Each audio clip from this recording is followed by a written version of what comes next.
Yeah, you know what KD and Laughing Stock niggas got that voice. In this crazy world, we gotta make a choice. They say our logic squishy, but we're making noise. From the top of the charts, here the people rejoice. Stop being buck munchers, just get squishy with us. Join the laughter wave, make a fuss. Stop being buck munchers, just get squishy with us. Join the laughter wave, make a fuss.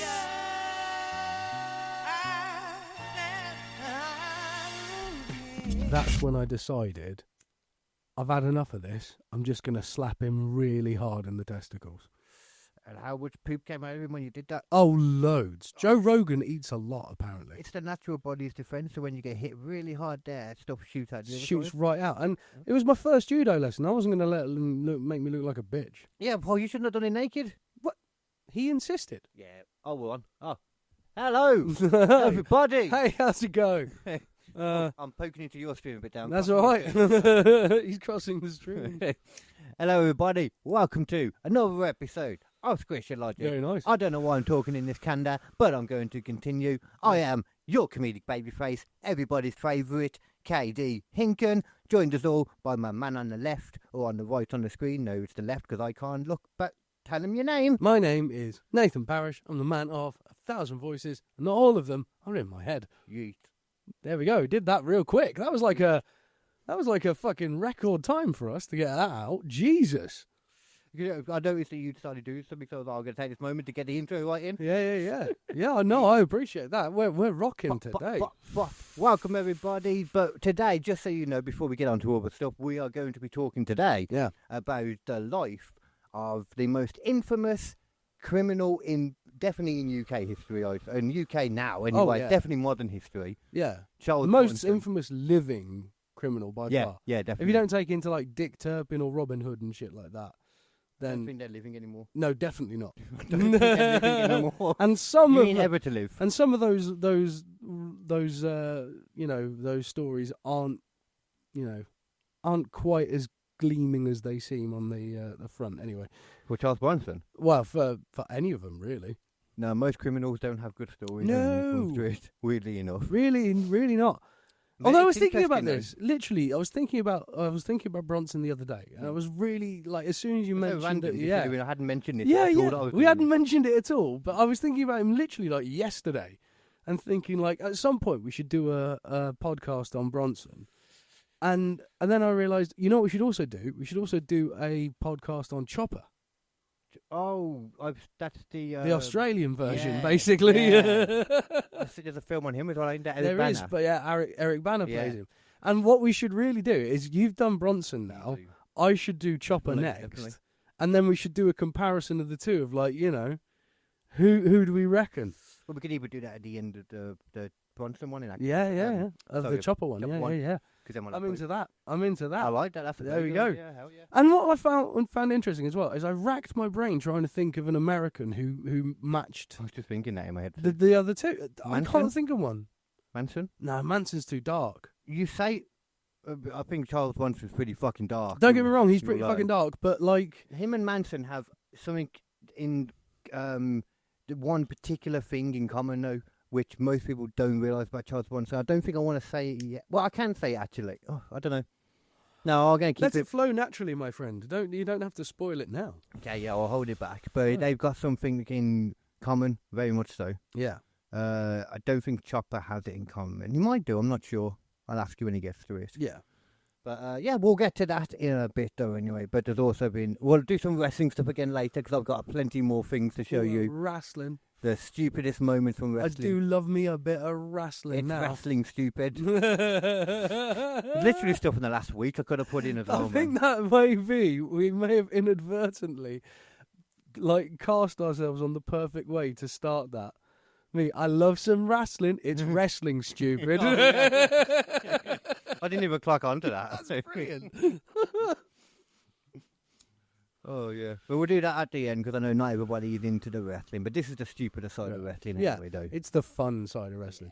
Even if you don't like wrestling, you should be able to enjoy this kind of wrestling. You'll probably enjoy it more if you don't like it, to be honest. Oh, definitely. There's some shit that I've really enjoyed. I enjoyed the Invisible Man versus the Invisible Stan more than I thought I did. That was amazing. I was literally listening to us like on that podcast the other day because I have been listening back to a few of them to try and find bits that I think would be good for like little clips out and stuff. Yeah. And that was a fun bit because there's just you just describing what's happening and me just what every few minutes as this fucking non-match, which is somehow more fascinating than most wrestling, is going on in front of our eyes. I tell you why though, from a serious point with that match, you realise how much the ref does in that match. Oh yeah. Well, in general, because he just does everything that they do in a normal match. What was amazing? Just him. What was amazing to me though, and I only realised it after re-listening, was that despite the fact that both of the people did not exist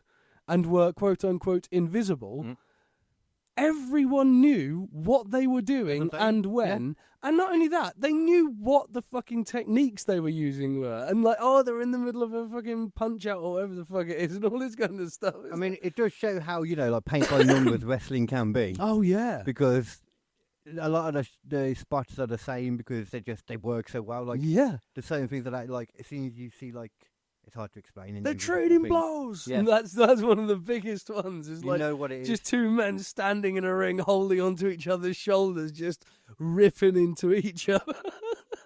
The only thing that would have made it better is if they'd have had like somebody under the ring or something actually slapping a thigh or something. Oh, that would have been so good. You could hear it. Yeah, that would have been good. That would have been really good.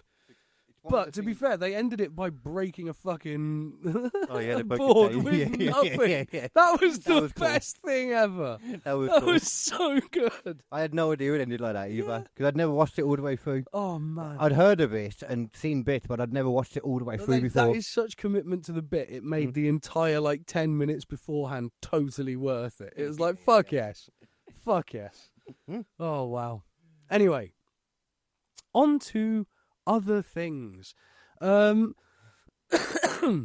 what I learned about the other day? If you want to know about something ridiculous, I learned something existed called dolphin-assisted births. Oh God, I know about this. Yeah, I was like, that can't be real. No, it's a thing. And then I saw that it was real. I'm like, what? Idiots do that. Well, I say. The article I saw that proved it was real was warning about the dangers of dolphin-assisted birthing. Yeah, because you don't actually want to have a baby around fucking dolphins. Because, I mean, I get the logic because they're super smart animals. They're smart and they're cute, but they're also rapists and murderers. They will kill people, small animals and things like that. Yeah, some of them will surely because there's got to be some dick ones out there. Of course there are. They're not all going to be nice ones. No, have you seen the human species? Exactly. There's dicks in the human species. There's dicks in animals as well. We'd be stupid to think that animals don't have personality types just like people. And as well, considering you're essentially doing it with the prisoners of the dolphin world. Yeah. They're, there might be a Charles Bronson there. They're not even, don't get me wrong, they're not doing anything. They're not actually committing crimes to get there. Which probably makes it feel even worse about it, I would argue. Probably, yeah. I would feel worse about being in prison if I literally was innocent. Yeah. I had no trial.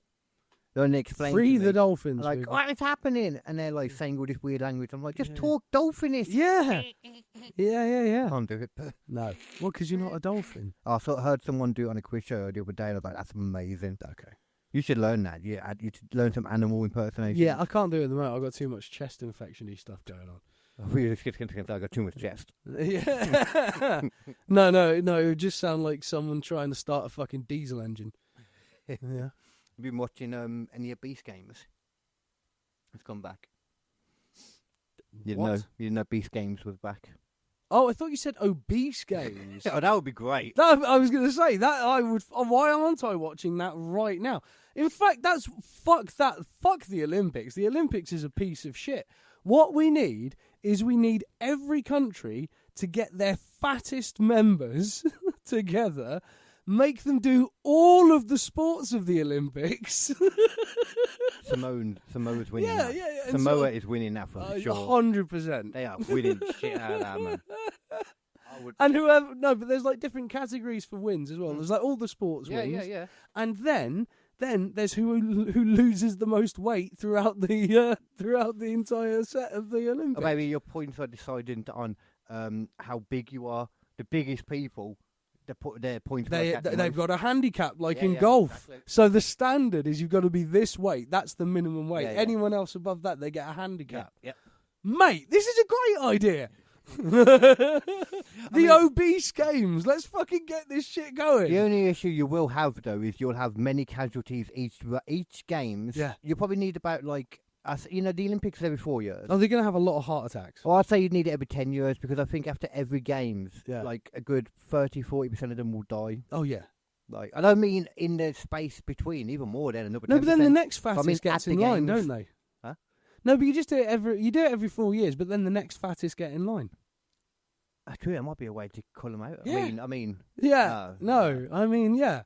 But you are, don't get me wrong, there's going to be a lot of cardiac arrest. well, then you could just have a reality show afterwards.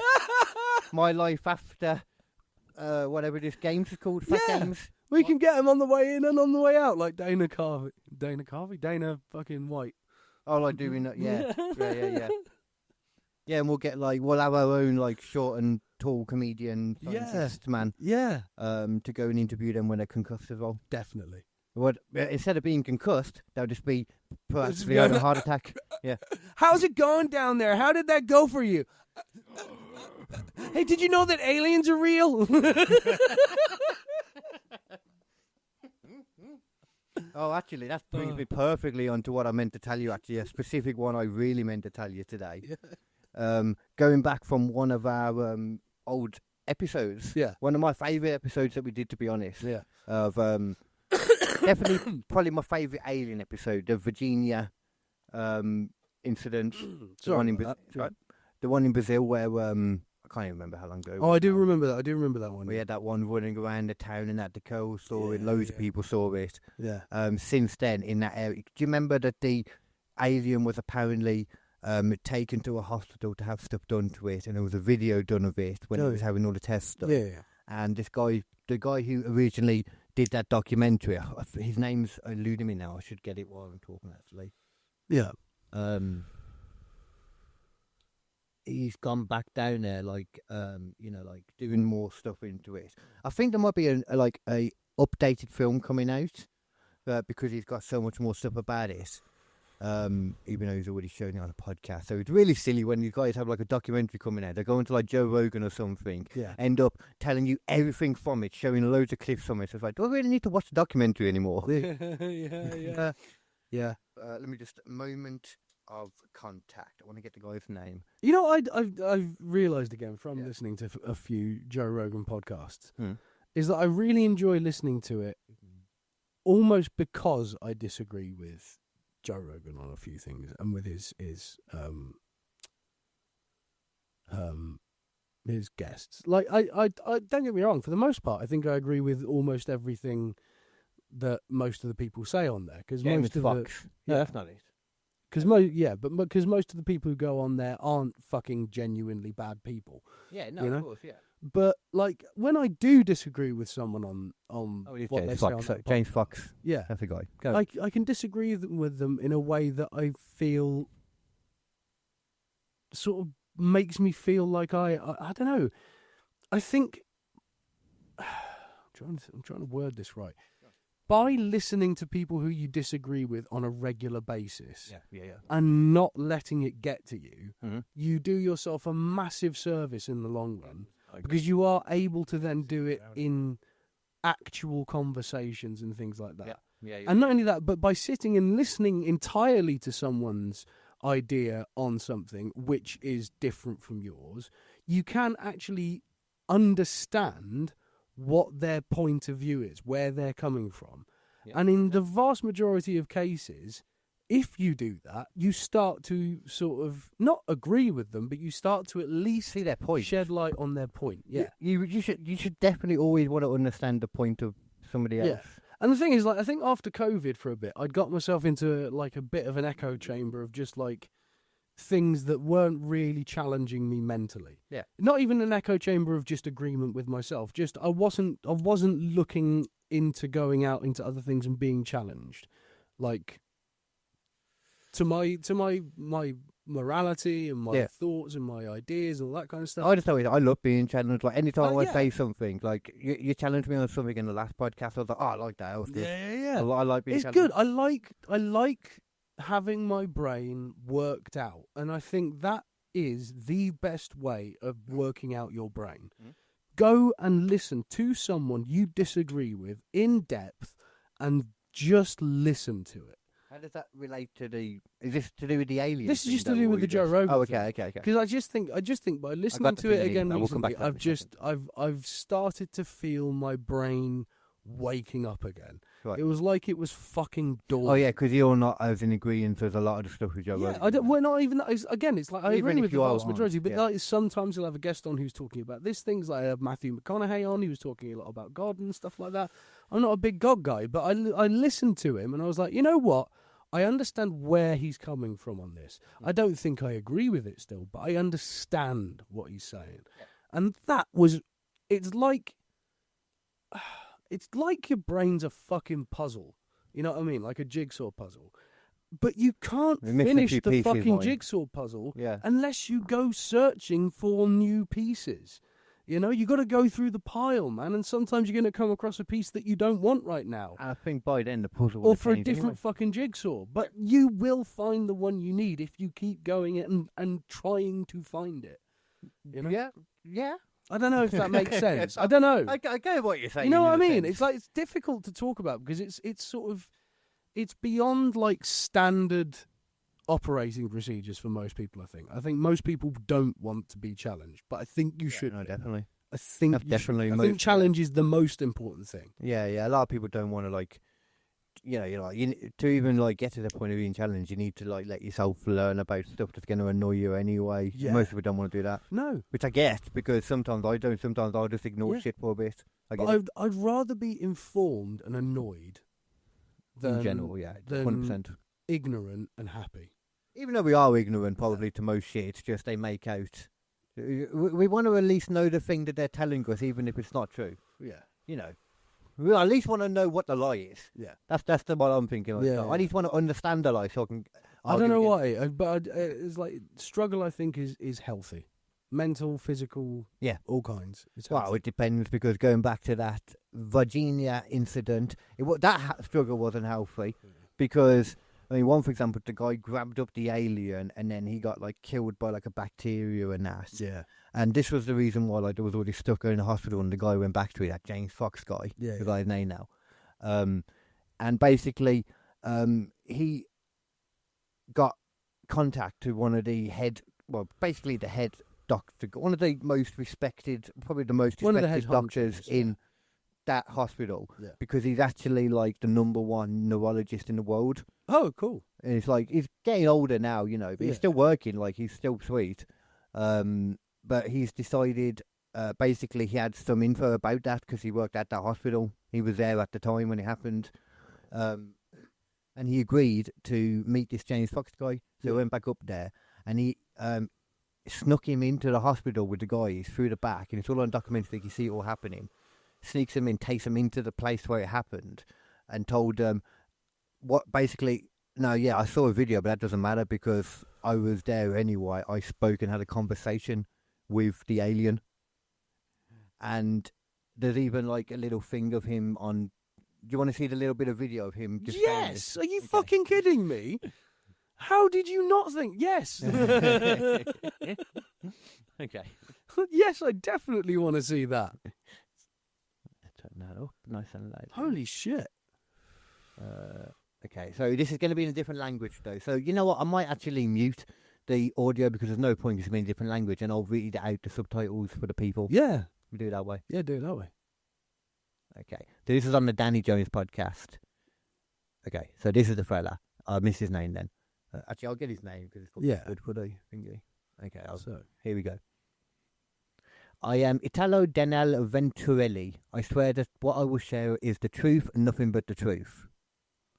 He moves the thing in a minute. I've been a doctor for 46 years. In 1996, on January 20th, was called to see a patient. We have to put the thing because I can't see it. I realized it was being... I didn't know he was going to move it then, for fuck's sake. They called me in to see a patient. Getting there, I realised it was a being not of this planet. I was called to give my opinion on the case, assessing it medically. Conscious, no pain, no bleeding, breathing well. Very calm and tranquil, resembling a 7-year-old, pale, no bad odour. The head was large, teardrop-shaped. A small mouth. I don't know that. One hand was under the sheet, the other out. Fondling, baby. The eyes weren't red, they were lilac, also teardrop-shaped. What? Looking at me very calmly, not agitated, aggressive, or in pain. I think not afraid either. Right. He seemed to understand the situation. A beautiful gaze, one without judgment. Twice he looked at me, then to the window, then at me again. I stood about 60 inches from him. I didn't touch, but I was so close. His way of looking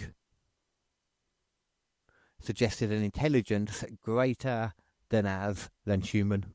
Right. He understood, despite his defensive position. He was not afraid. He understood what was happening. He likely had some purpose for being there. It's almost finished. The truth is, I am an eyewitness. I saw the being. Say what you want, joke, mock, but I saw him lying there in front of me. It is important to highlight that this is not about money. This is about what changes the very concept of humanity. A being from another place. I was called by chance to see another patient, and I saw it. It's important for people to know this. Those who say they've seen a spacecraft, we've really seen it. It's not easy to be on camera talking about this. They ask and they ask. It feels like we are lying, having to insist. I have sworn I saw it, and I did. I want the younger generation to believe that this indeed exists. And it's not just him saying it there, because they eventually then got shoved out of the hospital. Yeah. He's actually on his way, or coming very soon, to for the next Congress hearing thing. He's going to be testifying. Oh shit! Yeah, there you go. Like, he is, like, you know, like, he's the real deal. He's the real deal. He's the head neurologist. He's, you know, top of his field. Like, and, you know, he's not getting the money from it. And that. It's like, if he's making it up, it's like, why would he risk destroying his reputation? Yeah. Who's going to want their brain operated on by the guy who thinks he spoke to an alien? Yeah. You know. That's a very good point. Yeah. No, it's interesting, isn't it? It is interesting. And more we're starting to see people, like, saying they've seen something. Yeah. More and more. And I think one of the reasons that really why it's happening is because it was legitimised by the UFO hearings with the Air Force people. Yeah, and the Congress ones. Yeah. There's been a few Congress hearings lately. And they were like, literally, they've got actual military servicemen. Yeah, David Fraser. Multiple, dozens of them. Yeah, loads. Who have all gone like, yeah, I have seen something. And it's not able to be explained by our current understanding of physics.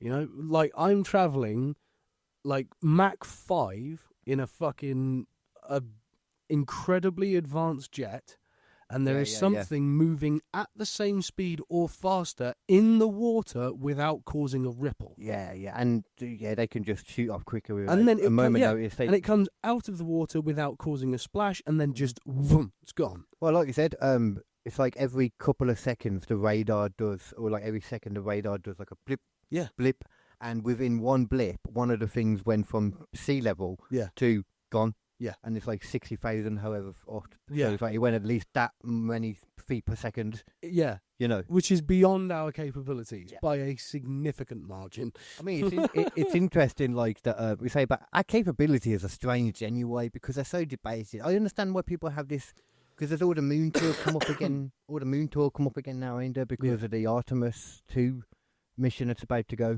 Yeah. Back on the moon. No, this ain't going on the moon, this one. The Artemis 2. It's just going round it. It's just going around it. Yeah. But it still has to go through the Val Allen radiation thing, surely. Yeah. which is what they always bring up.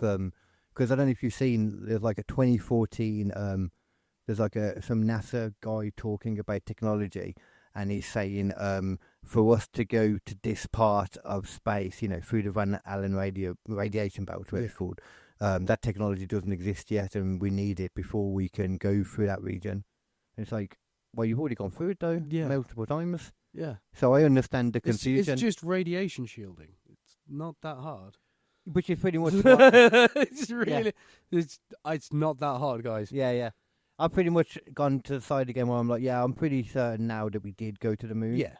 Because after learning that all the other countries were tracking it too, Russia and that. At the same time, though, they could have been tracking also, again, we have something without people in it. But we have, but we have left, like, laser reflective pads on the moon that you can fire a laser at, and you can tell how far away the moon is. And that's how we know that the moon is actually moving away from us. This is the problem, though.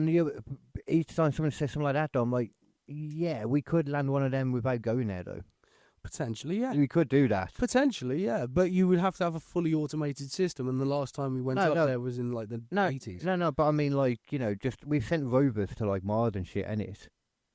Yeah, but we didn't have the same technology then. We wouldn't have been able to send... No, but I mean, like... an automated rover in the 80s. No, we wouldn't have but... been able to send something that would be able to land, deploy where we need it to be deployed exactly on the moon, also make account of all of the, like, subtleties of where you land it, then place it, then do all this, like, adjustments to get it into the right position. We wouldn't be able to... Well, no, imagine if it was just, like, the rovers that we have now that drive around there. Imagine if they just landed something and it was just going to land there, stay there, for whatever other reason, and then afterwards they were like, it would just be left there, and then we can shoot it at there, and there will be a...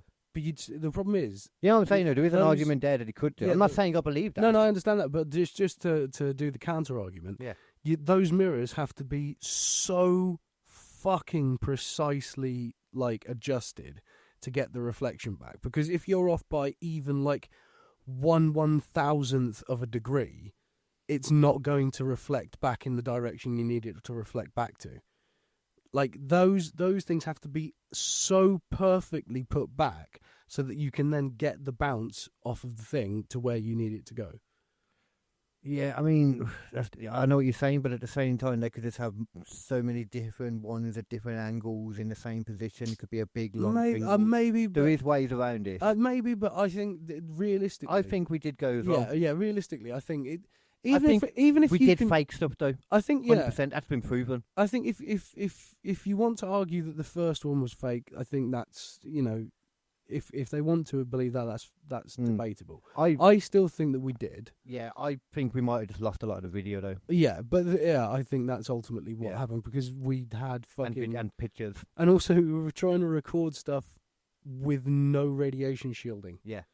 So all of that film could have just been completely That's what I'm wiped. thinking, because we know 100% it has been proven that they definitely, at the very least, faked one picture. Right, yeah. Have you seen that? I'm pretty sure we looked at it before. I think we have, yeah. There's like a picture of a guy doing a spacewalk, and they take that exact picture and just crop out the background, black out the background. Yeah. Like, there's no way around it. The chances would be crazy. For it to look exactly the same frame to frame, yeah. But I think we even if you argue against that one, eventually we definitely did. Yeah, and I just fully understand why people picked it though. But as they deleted so much stuff as well since the technology has apparently been lost. Well, it's not even that it's been lost. It's just it's fucking expensive, man. Well, about the way they did it, but I just also think because they were doing it with literally the old school rockets were just sort of fucking aim and fire. Yeah, they were just like, it was the 70s. They were just a lot more cowboy in it than we want to admit, ain't it? Like, they had fucking Nazi rocket scientists there who were literally like, well, we've figured out how to fire a rocket from Berlin and have it land exactly in the middle of fucking Trafalgar Square. It's like, okay. I imagine that motherfucker can go, just fire it up there, get the gravity loop and pull it back down. What do you think, though, about the... so I think they did go, like, especially the first one, all of that. I do think, though, something might have happened up there, because... Oh, why did we keep going for so long and then suddenly stop? That too, but even just from the first one as well. Yeah. Like Buzz Aldrin has like 1 or 2 interviews about it, and or Neil Armstrong, sorry. Yeah. And the one interview was only because it was the 50th anniversary or something. Yeah. And like Buzz Aldrin, did you know he went on in like 2014 or 2011, something like that? Spoke to BBC, I think it was, and actually said that he saw an alien and that. Oh yeah. And that's like the only time he said about it. But what if that's the reason why they kept going back? Because they were finding items, and it was like, we're bringing that one back and that one back. What if those, like, you can't have moon rocks? Legally, you're not allowed to own a moon rock. Really? Yeah. I didn't know that. They've only given them out very rarely. No, they're very rare occasions. All of the others have stayed. What if they're not fucking rocks? And from what I've heard, there's no... What if it's not a rock? What if it's an alloy that they've never seen before? Oh, no, I mean, there's been testing on moon rocks from what I've heard, because there's no debate that they are moon rocks as well. No, 100%. There's no water. You can bring moon rocks back as well, but what happens if you're sort of like, we're also finding these little bits and stuff, and those are going to be compact into something that looks like a moon rock, but it's not actually a moon rock. Well, this same guy that we're talking about here... Well, that's completely, by the way, I want to admit, that is like wild speculation. That is the most conspiracy theory. Just a random... It's just a fun idea. Yeah. Well, I mean, like, at the same time, though, you know, that's coming from like the moon. We have found them on Earth, like metals from that same guy, which was what's it called now? It was really I think Patient Zero or something like that. Right. It was James Fox, one of his earlier documentaries, a couple before Moment of Contact, where he finds like people that have like, you know, been abducted and that. Say they have, but then like some of them have got like implants in them, the stuff in them. A metal thing, and then the one that I remember had been taken out and been sent to like one of those badass labs to like check it all out, and that they paid loads for it. Yeah, and there's something like when we create metals, like we can have like 8 levels of something. The atomic something about when we put metals together, we can reach like 8 or 10 or something like that. Yeah, this one had like 50 levels. Oof. And it was like they've never seen anything like it. Quite that complex, yeah. I just don't know how it was made. Yeah. They have no idea where it came from. And also, going back to that other one as well, the Virginia one, there's also a video later on where, like, there's a load of them talking from the hospital. Because everyone in the hospital believes him, they trust him. Yeah. And a lot of them saw things too, you know. Yeah. Well, I mean, if there's other people who live in the area who probably were there at the same time, and they've all heard it. And there's also the guy as well, though, who worked on the flesh-eating bacteria, the bacteria that the guy got from handling that alien, who died from it. He said he'd never seen anything like it and hasn't since. It could be a nanotech. I think it might be like an alien bacteria. No. You know, I was talking the other day. Yeah. If you're an alien, right, going to another planet, anything that comes into contact with you could spread a vicious, deadly disease. Right? You have no defense against it because you have not evolved in that area. Yep. Your only solution is nanotechnology. It's a nanobot that will automatically destroy any invading particle or bacteria that tries to get into you. Now, someone comes up and they grab a hold of it. I think the opposite now. Those nanotechs are now on that person. Yeah. Human beings are up to 75% not human. Right? It's all. Okay, well, you're going to have to explain that. It's all gut bacteria, little mites, and other things that live inside your body, including water? Including viruses that we've found out recently. We have actual positive viruses living in our body.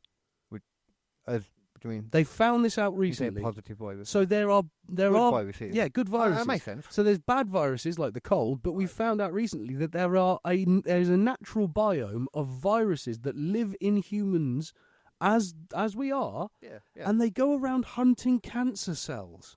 I mean, that makes sense. How fucking cool is that? You know, what's Ozzy and Drix? Yeah, no, but like, it's fucking rad as shit. That just sounds like a new sequel to Ozzy and Drix. Yeah, it does, yeah. But like, that makes perfect sense in the sense because I know you've got good bacteria, bad bacteria. Yeah. It just makes sense. It does, doesn't it? I was surprised, but they didn't know it existed. Yeah, they didn't realize because they weren't studying it. But like, they're like, shit, we've got friendly viruses, and not only that, but some of these viruses, they know how much bacteria is supposed to be in your gut of a certain kind, right? And if it starts to go over it, it makes more viruses. That's when it gets bad. Yeah. That makes sense. So when the bacteria gets too much, the viruses go, guys, we're having ourselves a field day. Let's make shitloads of ourselves. And then when it calms back down again, it slows down. Okay. It's mad. It's like we are a living biome. But in the case of this alien, you've touched this thing, you've got a nanotech bot on you now, and that bot has gone, holy shit, this is 75% fucking deadly.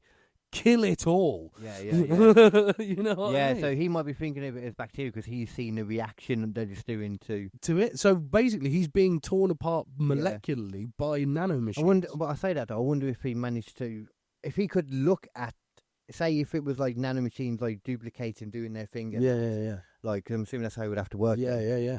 So, but if he looked at it, could it look like a bacteria if he's not going close enough to it? Then maybe. I mean, you'd have to literally be looking at it with an electron microscope to be able to see it. Would have done though. No, because you'd have a normal microscope. Oh, okay. Sure. Okay. But I don't know if he'd had an electron microscope. Okay. So this, I mean, this is just it's like the biggest, hospital around, but I don't know how big it is. Yeah. And how much they have. Almost certainly they would have been able to sort of see bacteria and stuff. Yeah. But I don't know if they would have been able to see. Yeah. You know. And I guarantee he probably didn't get to keep samples of it. They took that off to probably some army place. Yeah. Okay, that makes sense. Okay, moving on to another thing. Have you seen that Candace Owens has gone fucking mental?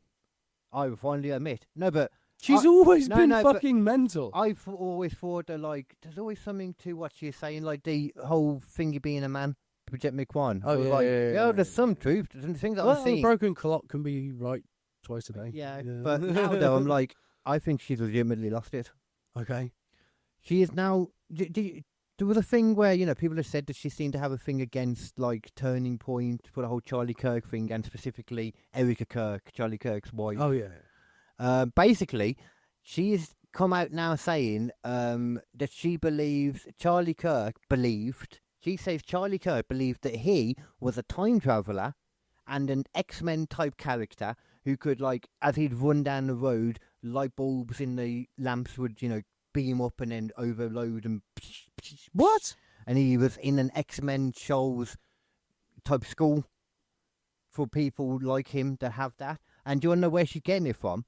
Is because he is coming to her in her dreams. Oh, God, Jesus Christ. Well, yeah, she's religious, so that's why she keeps saying she believes it, or she's like... Oh, my word. Yeah, This is... gone weird. It's gone weird. I was almost gonna say Alex Jones, but Alex Jones didn't go that weird. No, I've never heard Alex Jones say that. No, I never heard him go it was from a dream. Apparently he's regularly, constantly coming into in her dreams, talking to her. Maybe you're just thinking about it a little bit too much, Candace. Have you ever thought about that?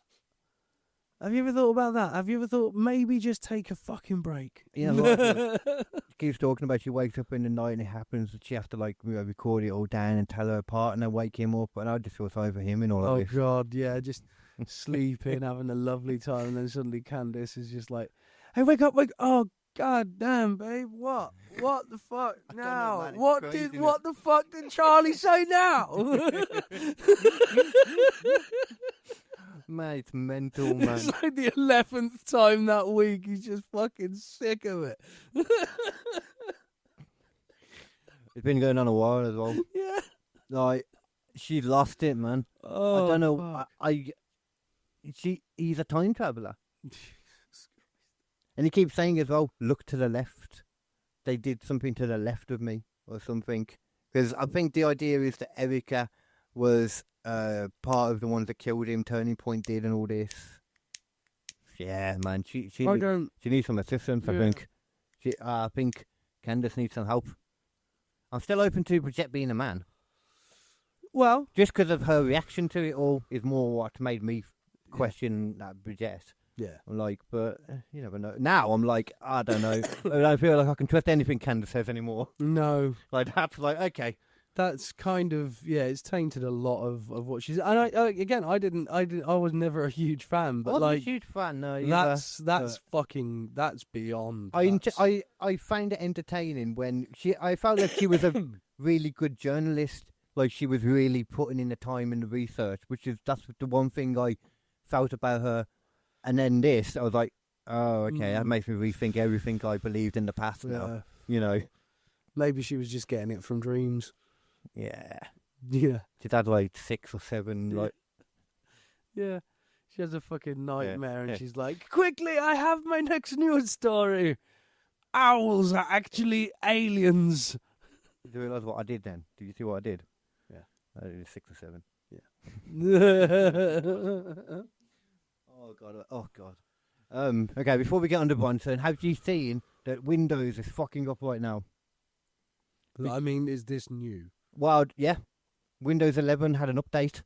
Yeah. And that's caused everybody to, apparently, all their computers to shut down constantly. And they're going into damage control, apparently. Oh.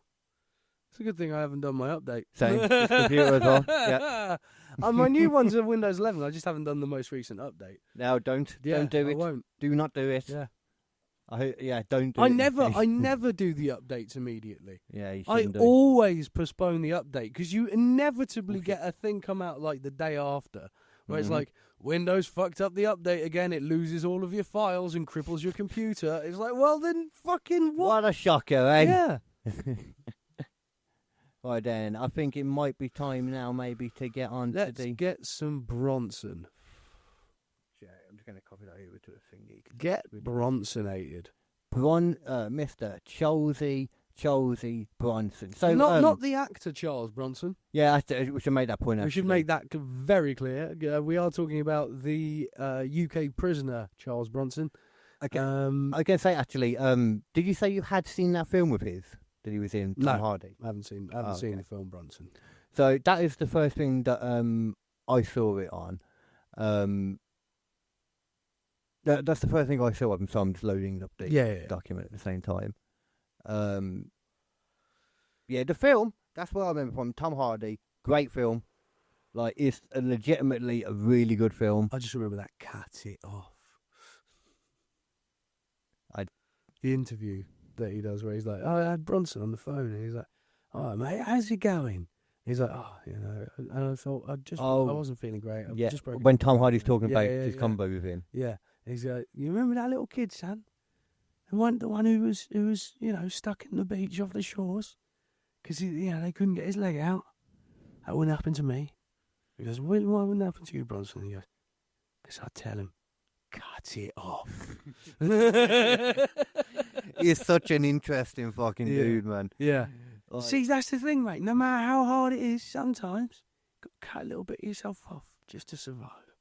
I wonder if there is many interviews with him. If there's any short little quick interviews, look at old ones. Oh, there are definitely interviews. Yeah, just so people can hear his voice. Maybe if anyone's never really heard much of him, I imagine. Let me pop this on. I think I might have to put the copyright because I saw a BBC. Yeah, not that one. There's the one down there. There we go. There we giddly go. There we go, look. Especially children and old folks. Now they keep drumming it into the public and I'm a danger. Well, who am I a danger to? I've never been a danger to the public. I love people. Love them. I love the world. I'm not a filthy terrorist or a rapist or a murderer. So who am I dangerous to, outside? My dangerousness was in the prison, in the asylums. Nearly 50 years of my life in boxes and cages. I want to go home.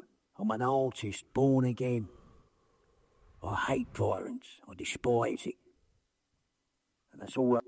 Okay, that's obviously him. That's old Bronson. That's Bronson in his later years. Yeah, but that is very far away from the man he was for most of his life. Unfortunately, yeah. We will get to that though, don't you worry. So, Charles Bronson, original birth name, Michael Gordon Peterson. Not quite as cool. Not quite as cool, no. Charles Bronson isn't even his name now. We'll get to that too. 6th of December 1952, was born in Luton, Bedfordshire, England. Same place as Tommy Robinson. Luton. All the good guys come from there.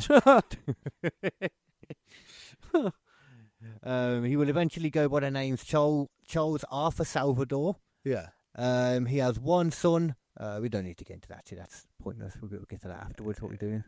Okay, childhood and youth. For Bronson, currently still going by his birth name of Michael Peterson, early life was not marked by extreme deprivation compared to many long-term offenders. He was raised in a working-class family, described as relatives as quiet but intense, physically strong from a young age, highly competitive, prone to confrontation. His family relocated to Ellesmere Port during his teen, where he struggled with authority and structure, but was not known for extreme violence as a child. His later violence emerged after incarceration, arguably. Not before it, that's debate. Right. But this is what the official facts say. So his first serious crime was 1974, armed robbery. See? Nothing violent about that. Yeah. See? What are we on about here? That's not violent at all. Excuse me. You're excused. At age 21, Peterson committed his major first crime. He did an armed robbery of a post office and other robberies. Right. Yeah, obviously he's caught for that one. Yeah. Involved a firearm, and he was sentenced to 7 years. The original sentence is crucial context. 7 years is what he was supposed to serve. Right. Everything that followed came from what happened inside prison, not from escalating crimes on the outside. Right. Probably because he didn't get a chance to get on the outside. Much, anyway. So early prison violence, 1975 to 77. Notable assault in 75. While incarcerated, he attacked another inmate, used a glass jug that resulted in serious injury. His sentence was extended. Right. And that marked the beginning of a pattern where violence committed while already imprisoned led to additional charges. Right. There was also then attacks on prison officers throughout the 70s by Peterson/Bronson. Assaulted multiple officers, frequently refused orders, damaged prison property, was repeatedly placed in solitary confinement, and began spending months at a time in segregation, sometimes almost continuously. I'm confused. I get confused about the difference between solitary confinement and segregation. I should have bought one of my buds for the bin in there. Segregation is when you're removed from general population for population safety. Right. So that they Is can that not control in, you. but more. is that not into solitary confinement? I think it's not quite the same because you're still on a block with other people who've been segregated out. Right. But you don't share a room. Right. They're just along the block with you. Whilst solitary is you're in a closed fucking environment. There is either no for in or out. other people's safety or your safety. Yeah. More likely yours at the time, but probably not in this one. So he would eventually then, during the late 70s, early 80s, adopt the name Charles Bronson. You don't know exactly when, because it's not like he had an official fucking name change, it's just...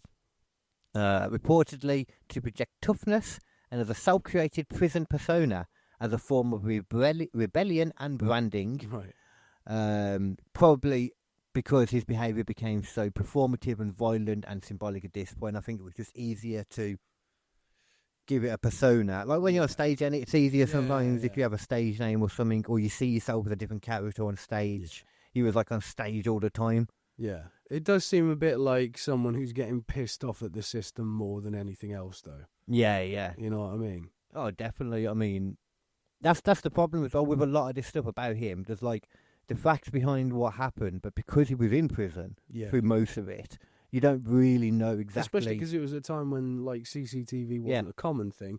Like that first prisoner who he got, maybe he was doing something to him beforehand that deserved a glass jugging. Yeah, probably. We don't know. Who was he? Yeah. Maybe he was a pedo. Maybe he was. Like, who's going to complain about that? Yeah. He might be Batman of prison for you. Yeah. And then he gets, sort of given an extra sentence on top of that. And he's like, what? For removing some fucking, nonce from the fucking prisons. Yeah. And now I'm the bad guy. Yeah, you can kill him. And then all the fucking, officers are like, yeah, but it's not about that, is it? You fucking dirtbag. You're still a fucking murderer, all that kind of shit. And then he goes like, oh, you know what? Fuck you motherfuckers too. Yeah.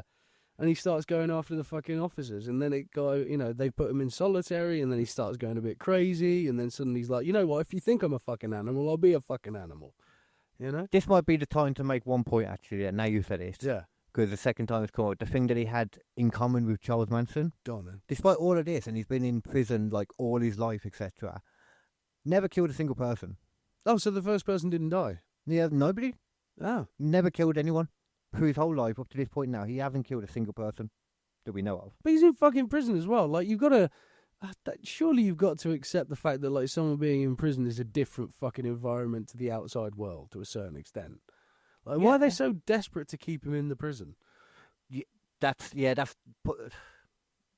debate on it. Yeah. Well, because obviously why? It's because they say that he's too much of a risk to the public. That's why. But as we know, he was only a risk to the public when he was...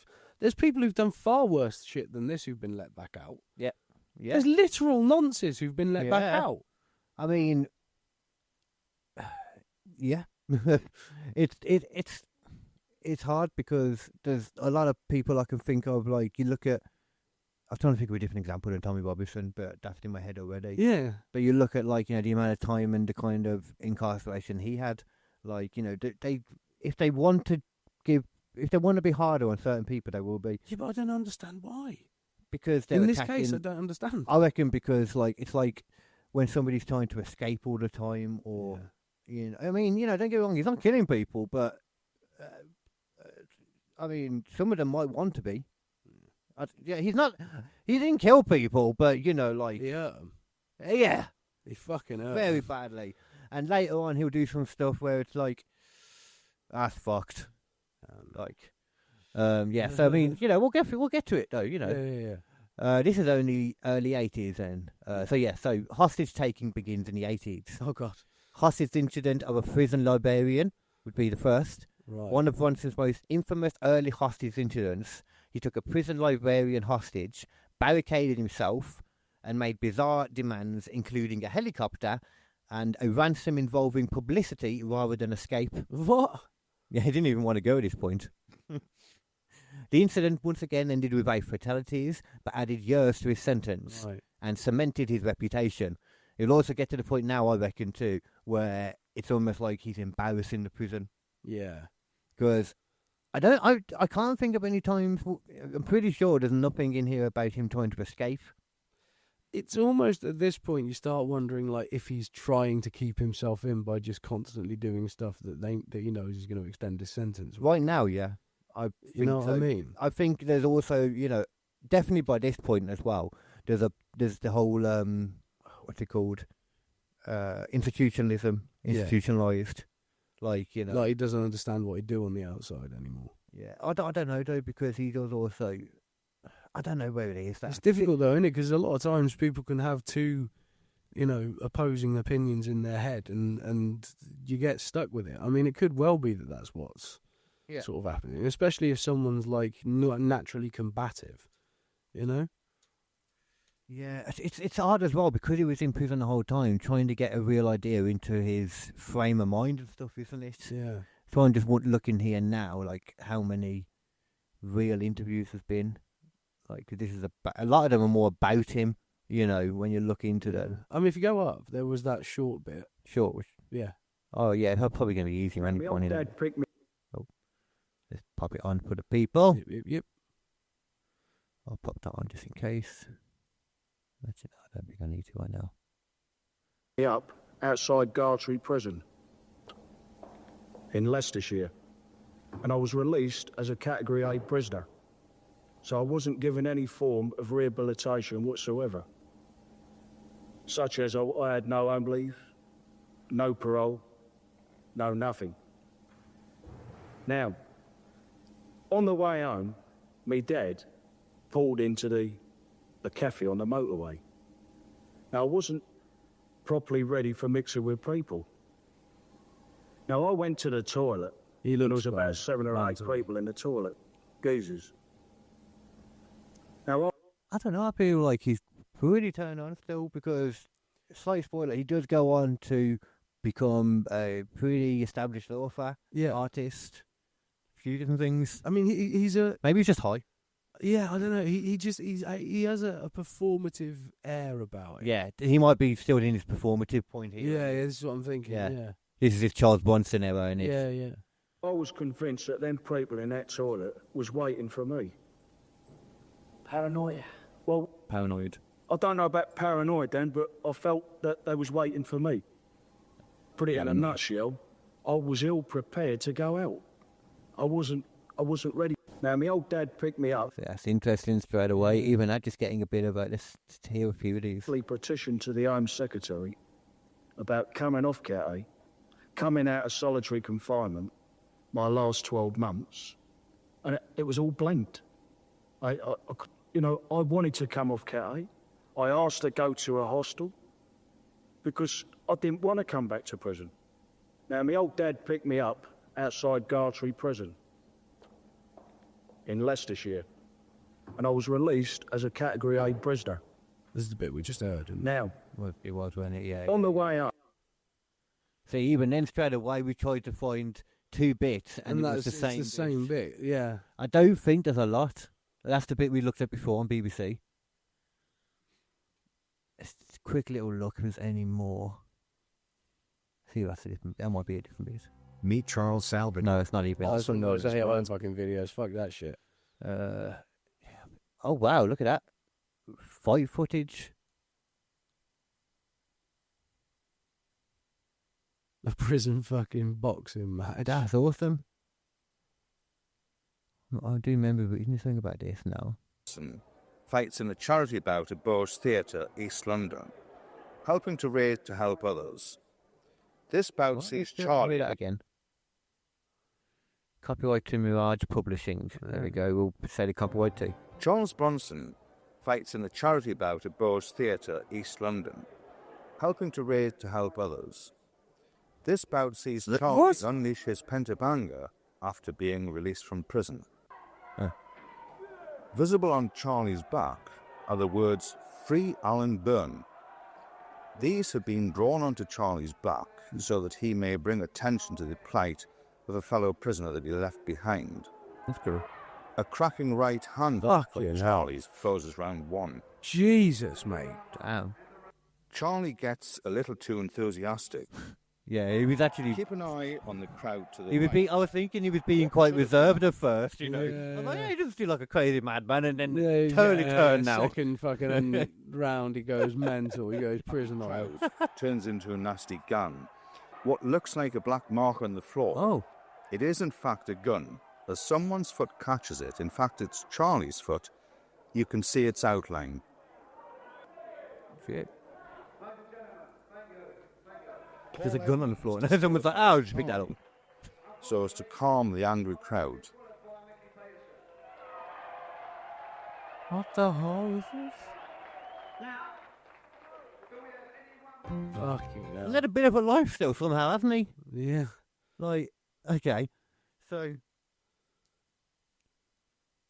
that's interesting. Then Yeah, that okay. was interesting. I didn't think we had that footage. We have that footage. So we got a little bit of an idea into his life, you know, into the way. Who dropped the gun though? God knows. What was it? Even definitely a gun? I don't know about that either personally. Okay then.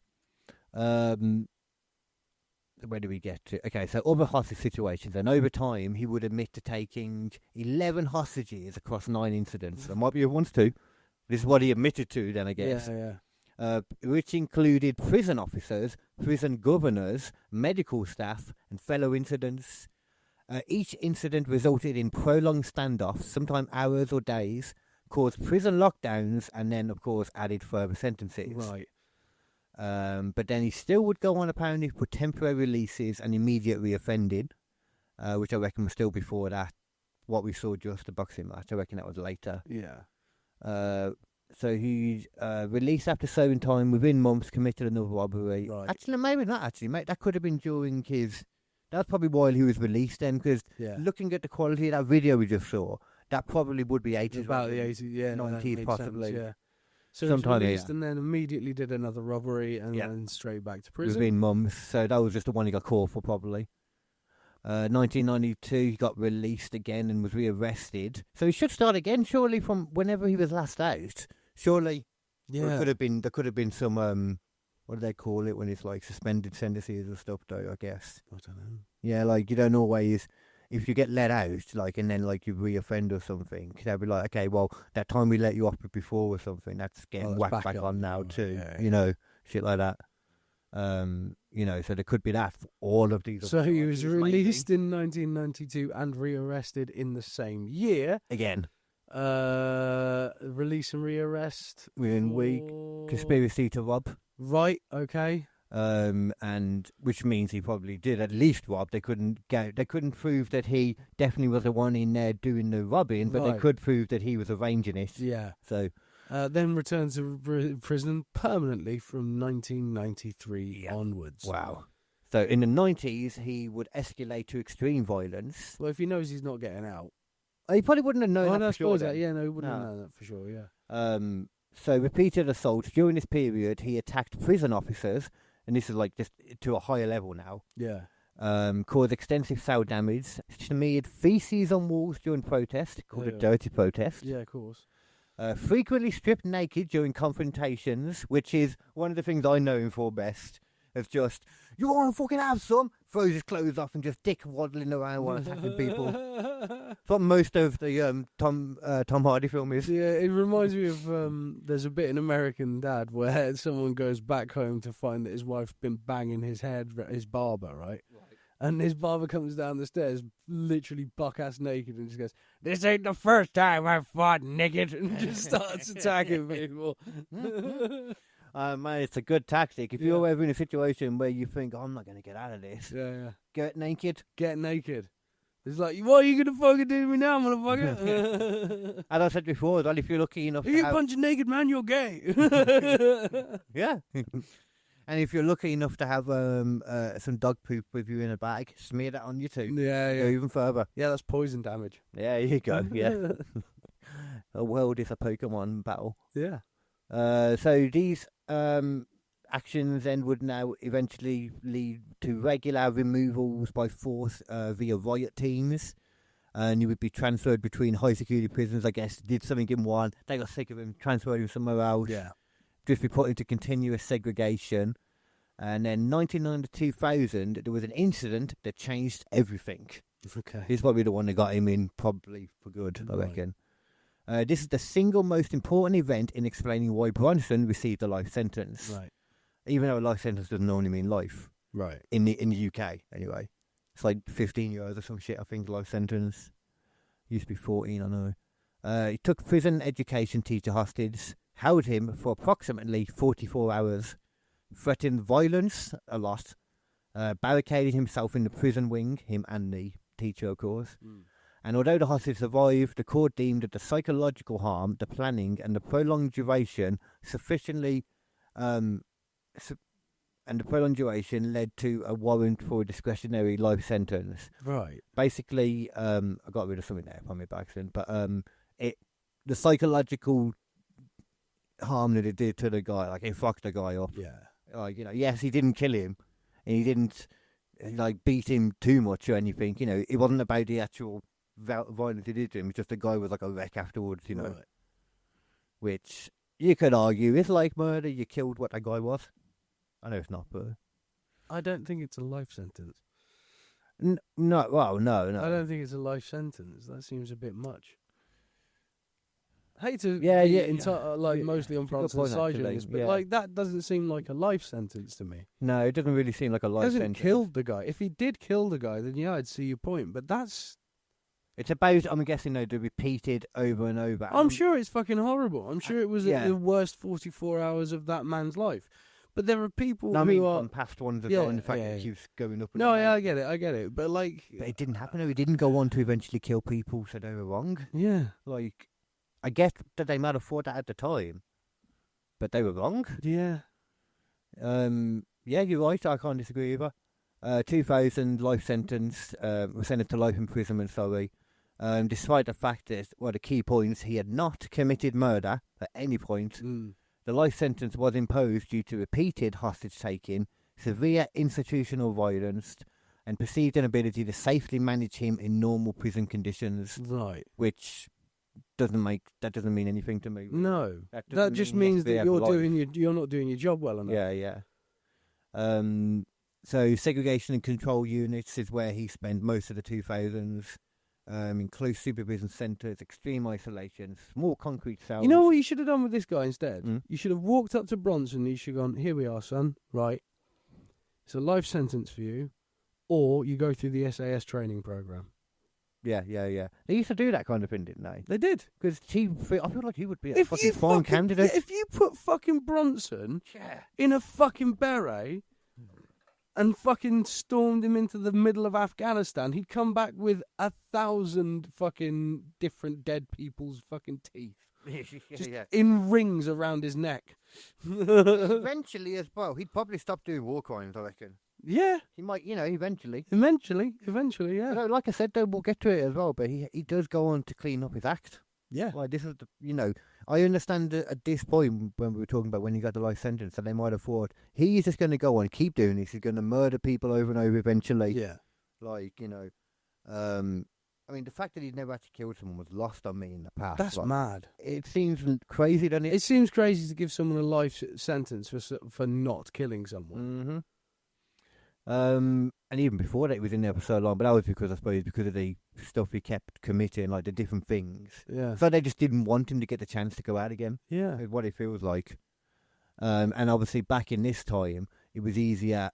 There wouldn't be as much of an uprising about the internet and stuff. Wouldn't like that much, yeah. Like nowadays, no closest thing we've had to this in recent times would be, to bring it up again, Tommy Robinson. Mm. Similar kind of vibes I'm getting from the prison stuff, being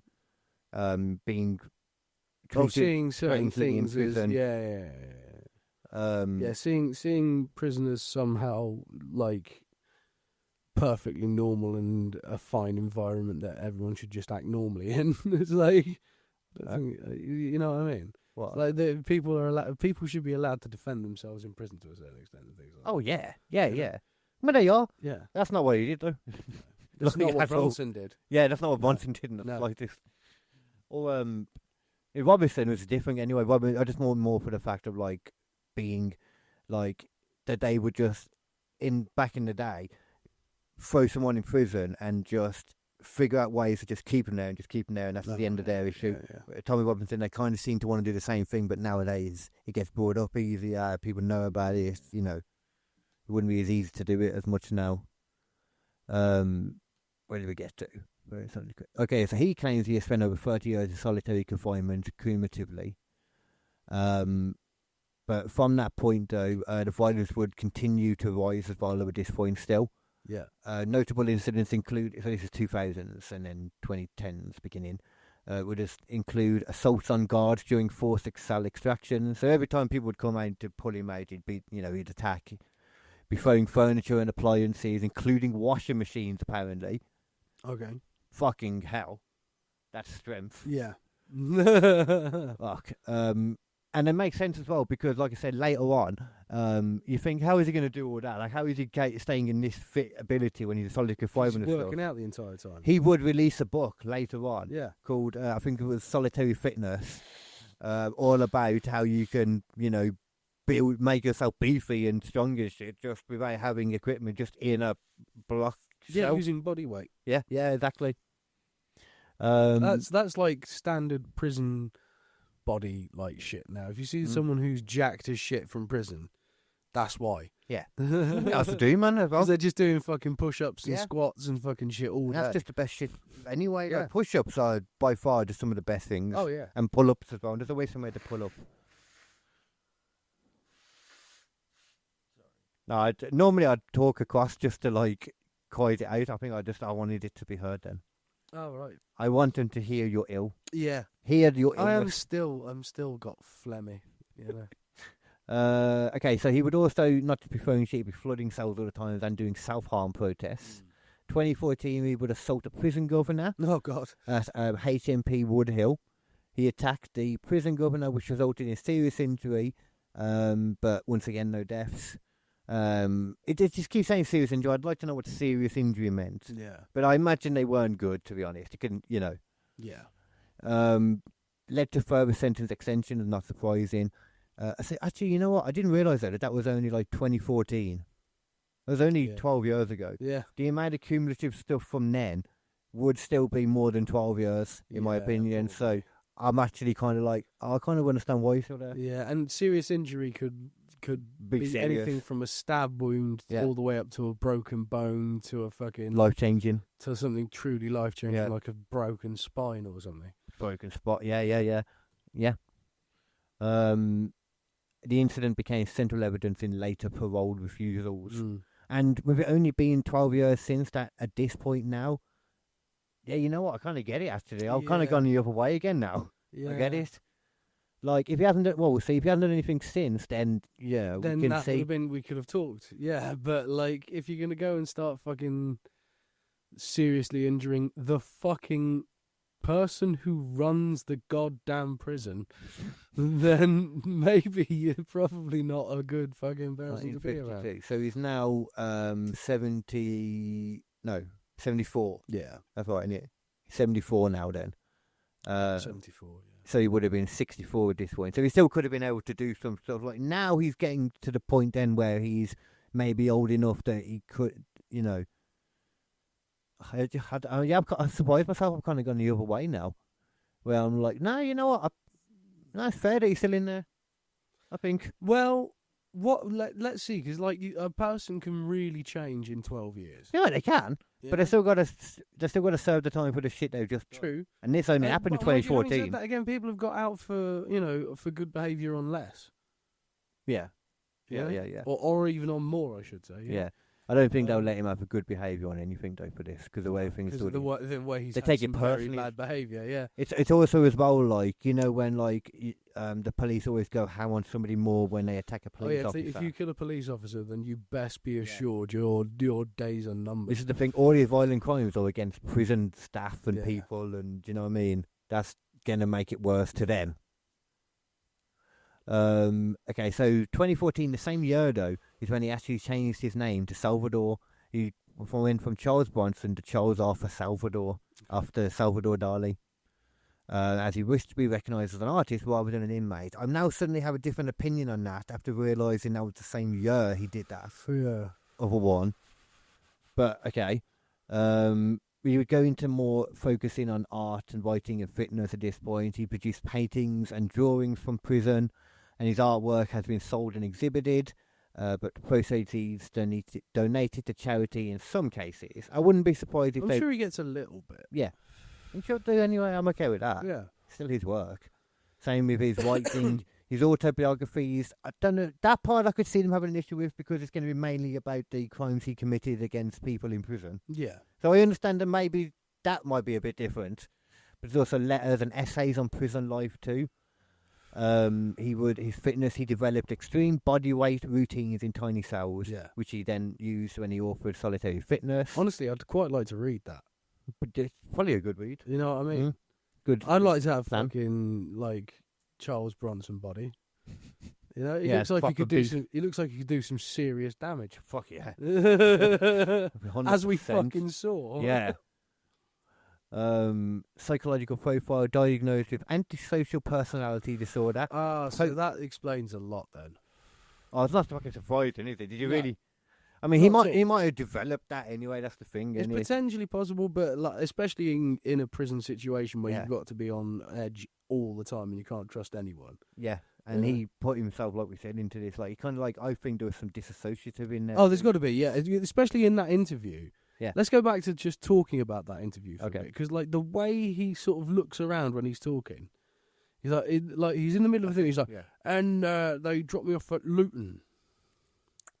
You know, he sort of looks that way, and then sort of purses his lips. Like he's always. Like he's it's not even just that. It's sort of performative, but at the same time, he's also checking. You know, like there's like a lot of stuff happening in that head at once. It's almost like him explaining what happened is the least important thing of about 20 different things he's paying attention to. Yeah, I think You know? completely. Yeah. It's like, it is all about putting on that actor thing to show, 100%. but it's also like it's very like thought out. You know, it's a thought out intimidation. It's like performative art almost, Yeah, which is interesting considering he goes on to be the artist. yeah. Like angry performative art. Yeah, so psychiatrists note Yeah. institutionalization, identity fusion with prison conflict difficulty functioning outside controlled environments. I mean, they can say that though, but he's not been outside of controlled environments for so long. It's kind of hard to tell. Yeah. And the only difficulty I think he had is that he kept robbing places, is what I've actually seen in this. That'd be the main. How old is he now again? I know he said that. He literally was just talking about 74 now. I mean, he's unlikely to get away with that many robberies at this point. Oh, now? Wow, some of those, you say that, man. Some of those motorised scooters could be fast. Yeah. You get a gun Yeah. and a scooter. Anyone could pull a gun as long as his hands are working. Yeah. Still, you know. It just rolls into the local Ladbrokes. Oh, yeah. Hard. I mean, to be fair, yeah, anyway. I know he's England anyway, so he shouldn't have guns as easy, so. No. Okay. Yeah, He is Bronson. He is Bronson. If anyone's going to be able to get a gun in like a half an hour in East London. Wait, he was in a fucking boxing match and one appeared for some reason. Yeah. What the hell? He's like Mario. When he jumps on people, guns fall out instead of mushrooms. That's what everybody says. To be fair, it's true. Like I said, I walked into a room once that somebody wanted to show me something, and it was just a room full of handguns. Yeah. In boxes, ready to be sold. About that, fuck. I'm not comfortable here suddenly. I wouldn't mind having a piece. I'd prefer the cold gun if I'm getting a house something, but. So, repeated parole refusals. Parole boards have cited ongoing risk of violence as to why it's not been released. A history of sudden escalation. Difficulty managing anger under stress. Despite periods of improved behaviour, his past severity outweighs recent progress in assessments. Right. So they're like, I don't think it matters what you do. As far as we're concerned, you're still a madman. You're a madman. Yeah. I mean, I kind of get it. I sort of understand where they're coming from. Yeah, I mean, it's about what he is as a person in the long run rather than what he is in the short term. And like, he's had years and years and years of being this kind of person. And then like later on you have like, you know, a few years where he's just been a nice guy. But even in the same year that he sort of became this artistic, wonderful person, he was also, you know, hostage taking again. So like, it's a lovely change to see in a man when he decides to become an artist instead of an assaultist. Yeah, I'm sure he's really nice to the people that he's nice to. Yeah. He's still in a high security prison to this day. In his 70s, claims to seek peace, artistic expression, and a quiet life outside prison. He can definitely get. With them. He could probably sell some paintings and be all right, you know. I think he's probably, with his name alone, he could. Yeah. Start a podcast. Just imagine the Charles Bronson podcast. Yeah. That's all you need. That'd be brilliant. That would be great. Just him fucking talking about his fucking life with Yeah. like different people, like going, so what about that then? And he's like, oh yeah. So what I did was I put his fucking arm down the toilet and I broke it using the fucking suction. What? You fucking slam it down, you flush it, right? What? You flush it again, what? You stamp it down a few more times, you flush it again, and eventually it just like pulls the arm down. Dislocated it, I did, it was brilliant. You heard it pop. Pop up there, pop it out. Well, that is Charles Bronson in a nutshell right there for you. That's a bit of Bronson for you. His original sentence, 7 years, time served over 50 years because of stuff he does in prison. And apparently they say that his case is an example of how prison environments can escalate violence, how identity and notoriety can trap individuals, and the long-term effects of extreme isolation. Yeah, I mean, the isolation is definitely something that will have affected him, you know. 100%. Because, like, you can't hold someone away from social situations for months or years on end, and then expect them to act normally when you reintroduce them to a social situation. Yeah. You know, it's not. It doesn't work. I don't think he'll ever be released. I mean, I say that though. You know, when he gets older, if he gets to I don't know, his 90s and that, and his mobility. I mean, to be fair, The world's got wild enough. It wouldn't surprise me if this year fucking Bronson got released. You know what I mean? Yeah, to be fair, you're not wrong there. It's fucking wild out there at the moment. Yeah, you're not wrong. Actually. Yeah. I would not be shocked. I can't remember who it was. Someone was talking about, like, you know, oh, it might have been one of the Joe Rogan ones where they're talking about, like, if this is a simulation, then That like sounds the like Joe wildest shit would happen each time because it's interesting. You know, like if it's a computer game or something, you're going to go for the most interesting option. You're always going to pick the most interesting option. You say And that at I the play a moment, supermarket game. the most interesting things happen all the time now. You know? Yeah. No, it makes sense. It makes a lot of Yeah. sense. I've just always, I hate that. I just hate that theory just because you can't really go against it. And it's also like, wouldn't it be? It's sort of like there's so many debates about it too. Because I feel like it makes more sense that would be like a me thing then. Like to me, all of this would be my things. But that's extremely like small-minded. Just like you're assuming. Oh no! We're not. The simulation isn't for you. We're just in the simulation. We're just like you're more matrix on the idea. Is what you're. No, in that it would be like an NPC. We'd be a coded character in a larger simulation. You wouldn't be. Yeah. In your what? No, because you've got memories that you can't be a NPC because you are you. How do you know? How it depends on how deep the simulation goes. I mean, you've got like the thought and the face. Yeah, but that can be simulated. We've got AI that simulates that. Well, simulates it. Yeah, but if from you're outside. yeah, but if you're an even more advanced like I never civilization. looked at it that way. Yeah, that's what simulation theory is. If you go even there's further different out, versions, there's yeah, different but versions. that's the most that's the one that Elon's talking about is the one where it's like the whole universe is simulated, and it's not just for you; it's someone outside of it is watching the simulation to sort of see what happens in certain simulations. Right. And any culture that gets to a significant level of technology is capable of running their own simulated galaxy or universe or whatever. Yeah. No, So you can keep on like expanding like that. So like how many layers deep into simulation do you go before it becomes impossible to make a simulation? And therefore, like if it's thousands down, then you're more likely to be a simulation than not to be a simulation. Yeah. I remember I played him. Yeah. It hurts my head, man. Yeah. Fucking hurts my head. Because you can't argue against it either. I didn't realise quite that he was trying to say essentially we're all NPCs. Yeah. That's because it could be even just... The entire universe is a simulation that someone on the outside of it is watching. Like a computer game. Yeah. I don't know. It's like, sure, yeah, you can say that because I literally cannot say anything to say, well, no. Yeah. That's silly. Because there's no...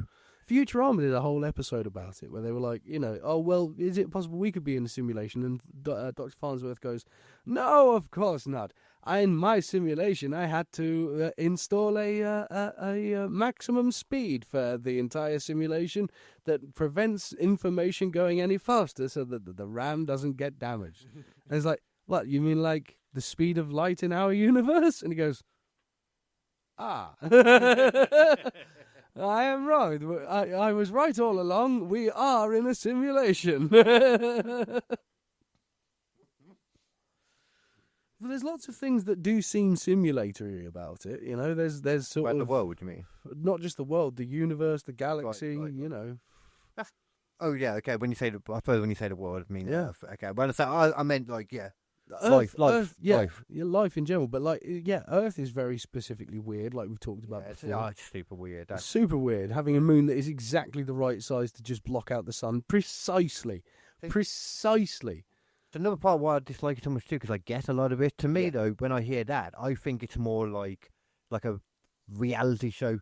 If just something, you know, like it's like Well, put us was here. the South Park ideal, wasn't it? Yeah, we're a zoo. They put us there for their entertainment. They're watching us. Nothing else can get to us, and they're keeping things away. Yeah. Little people get through every now and then. Fans are Yeah. running. You know, like the odd fan that gets into the ring in wrestling. You know. On South Park, it was like, oh yeah, you don't think that there's, you know, supposed to be multiple different species on one planet, did you? No. There's a planet of lions, and there's a planet of giraffes, and there's a planet of humans. And we took a load of all of them, stuck them together onto one planet, and saw what happens. And that's called Earth. Earth on Fungal.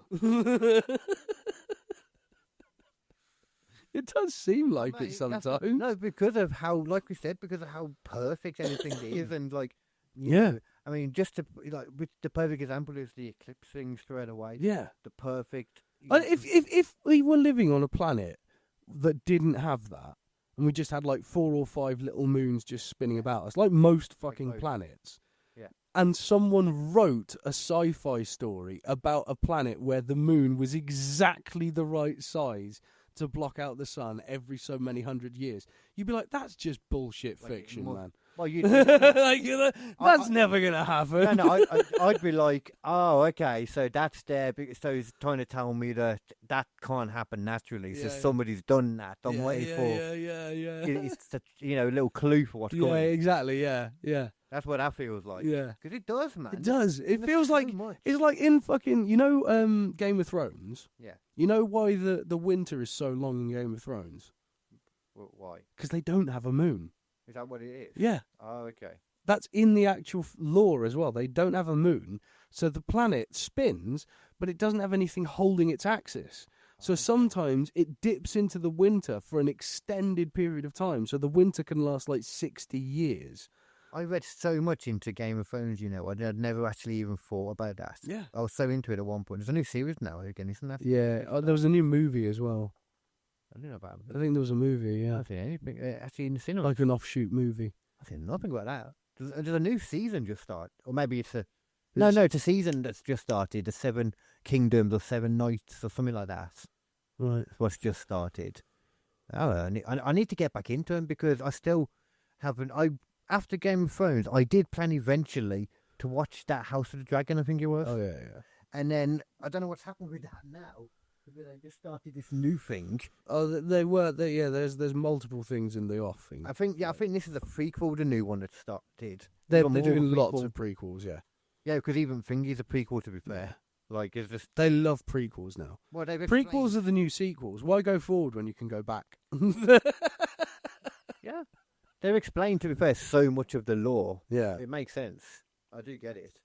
They need to dive into it a bit deeper so that they can make it crap. How else are we going to do it? Yeah. Right. Should we do some wrestling? Oh, yes, sir. Let's watch some wrestling. Okay. I tell you what, I'm going to... He needs to go for a urination, people. Urination. Obviously, if you want to actually... But that has been Squishy Logic for this week. And that's been It's Wrestling Stupid as well. Yeah. So there you go. We'll have some more next time for you. And, yeah. Yeah. That stuff. More... We'll have a topic and we'll have some more Wrestling Stupid. That was a very strange end. That felt like it was sort of rather... Like, and I do not remember that. You went so long. You go into that ending as quickly as they chop through with a pee-pee. Because I feel traumatized again from that Katie Vick thing. Yes, it's horrible. I do not remember it going on so long. I think people in general need to rewatch that because I think the wrestling world has forgotten how creepy that was. Like, honestly, that was a performance worthy of like a Hannibal Lecter movie. Mm-hmm. You know? Better performance than he's ever done in any film that he was in. Yeah, well, Blade Trinity is all I can remember. Yeah, that wasn't a great one. Worst of the Blade films. Yeah, without a doubt. The best Blade films, Blade 2. Second best Blade films, Blade 1. Third best Blade film, Blade Trinity. Well, I do actually, to be fair though, I actually really enjoy Blade Trinity because of everything else other than Blade in it. Because there's hardly any Blade in it because he was a dick in that shooting that film. He never came out. Yeah. And because of that, there's a lot more. He's just getting high as fuck in his trailer. There's a lot more Ryan Reynolds in that film. Yeah. And I was quite a fan still of Ryan Reynolds for that film. Yeah. But anyway. Yep. That feels better. That's been Squishy Logic for this week. It has indeed. We hope we haven't traumatised you too much. I hope they are. Well, fair enough. Okay. Have a good one. Keep it squishy. Oh, okay, you go. Next time be logical. No, keep it squishy. And next time be logical. Just like we were then. Yes. That was very logical.